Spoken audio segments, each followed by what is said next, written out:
ಸಮಸ್ತ ಯೂಟ್ಯೂಬ್ ವಾಹಿನಿಯ ವೀಕ್ಷಕರಿಗೆ ನನ್ನ ನಮಸ್ಕಾರಗಳು. ವೀಕ್ಷಕರ ಇಂದಿನ ಒಂದು ಸಂಚಿಕೆಯಲ್ಲಿ ಒಂದು ವಿಶೇಷವಾದಂತಹ ವಶೀಕರಣ ತಂತ್ರವನ್ನು ನಿಮಗೆ ತಿಳಿಸ್ಕೊಡ್ತೇನೆ. ಆ ವಶೀಕರಣ ತಂತ್ರ ಏನಂದ್ರೆ, ಒಂದು ಅಶ್ವತ್ಥ ಎಲೆ ಬೇಕಾಗ್ತದೆ. ಹಾಗೆ ಅಶ್ವತ್ಥ ಗಿಡದಲ್ಲಿ ಅರಳುವಂತಹ ಈ ಒಂದು ಹೂವನ್ನು ತೆಗೆದುಕೊಂಡು ಬಂದು ಖಂಡಿತವಾಗ್ಲೂ ಒಂದು ವಶೀಕರಣವನ್ನು ಮಾಡ್ಬೋದು. ಯಾವ ರೀತಿ ಅಂತ ನಾನು ನಿಮಗೆ ಇಂದಿನ ಸಂಚಿಕೆಯಲ್ಲಿ ತಿಳಿಸ್ಕೊಡ್ತಾ ಇದ್ದೇನೆ. ನೀವು ನಮ್ಮ ಯೂಟ್ಯೂಬ್ ಚಾನಲ್ ಸಬ್ಸ್ಕ್ರೈಬ್ ಮಾಡಿಲ್ಲ ಅಂದ್ರೆ ಈ ಕೂಡಲೇ ಸಬ್ಸ್ಕ್ರೈಬ್ ಮಾಡಿಕೊಳ್ಳಿ.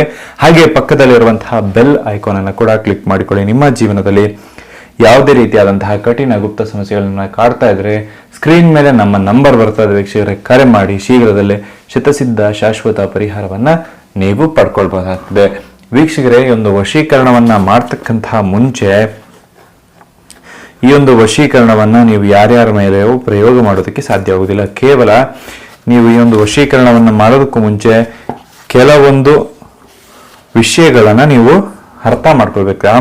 ಆ ಒಂದು ವಿಷಯಗಳೇನಪ್ಪಾ ಅಂತಂದ್ರೆ, ಕೆಲವೊಂದು ಶ್ಲೋಕಗಳ ಉಚ್ಚಾರಣೆಯಲ್ಲಿ ಯಾವುದೇ ಕಾರಣಕ್ಕೂ ತಪ್ಪನ್ನ ಮಾಡಬಾರದು.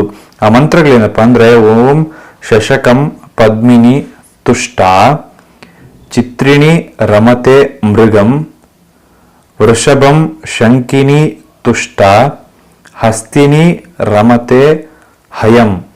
ಈ ಮಂತ್ರವನ್ನ ನೀವು ಬರೆದಿಟ್ಟುಕೊಳ್ಳಿ ಅಥವಾ ಮತ್ತೆ ಕೇಳಿಸ್ಕೊಳ್ಳಿ.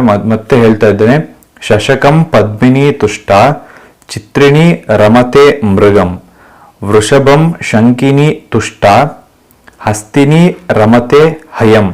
ಈ ಮಂತ್ರವನ್ನ ನೀವು 1008 ಬಾರಿ ಜಪವನ್ನ ಮಾಡಬೇಕಾಗ್ತದೆ. ಈ ರೀತಿಯಾಗಿ ಒಂದು ಮಂತ್ರವನ್ನ ಜಪ ಮಾಡೋದ್ರಿಂದ ಖಂಡಿತವಾಗ್ಲೂ ಕೂಡ ಯಾರೇ ಆದರೂ ಕೂಡ ನಿಮಗೆ ಒಂದು ವಶೀಕರಣ ಆಗ್ತಾರೆ. ಹೇಗಪ್ಪ ಅಂತ ನೋಡೋದಾದ್ರೆ, ಈ ಒಂದು ಎಲೆಯನ್ನ ತೆಗೆದುಕೊಂಡು ನೀವು ಯಾರನ್ನ ವಶೀಕರಣ ಮಾಡ್ಕೋಬೇಕು ಅಂತ ಇರ್ತಾರಲ್ಲ ಅವರ ಹೆಸರನ್ನ ಈ ಒಂದು ಎಲೆಯ ಮೇಲೆ ಬರ್ಕೊಳ್ಳಿ. ಹಾಗೆ ಪ್ಲಸ್ ಅಂತ ಹಾಕ್ಬಿಟ್ಟು ನಿಮ್ಮ ಹೆಸರನ್ನ ಕೂಡ ಬರ್ಕೊಳ್ಳಿ ವೀಕ್ಷಕರೇ. ಹಾಗೂ ಈ ಹೂವೇನಿದೆಯಲ್ಲ, ಈ ಹೂವನ್ನ ಇದರ ಮೇಲೆ ಇಟ್ಟು ಒಂದಷ್ಟು ಕುಂಕುಮ ಹಾಗೆ ಸ್ವಲ್ಪ ಅರಸಿನವನ್ನ ಸಮರ್ಪಣೆ ಮಾಡ್ಕೊಳ್ಳಿ.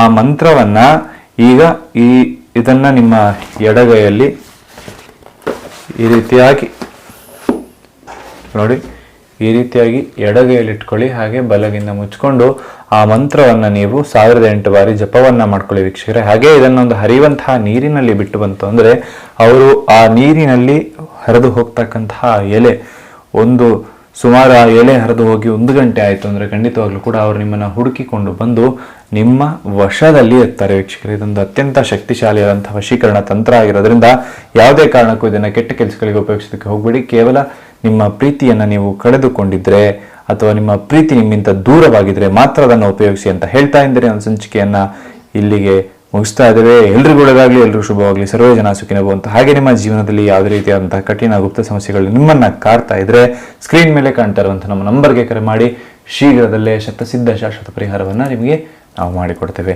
ಎಲ್ರಿಗೂ ಒಳ್ಳೆದಾಗ್ಲಿ, ಎಲ್ರಿಗೂ ಶುಭವಾಗ್ಲಿ, ಸರ್ವೇ ಜನ ಸುಖಿನೋ ಭವಂತು.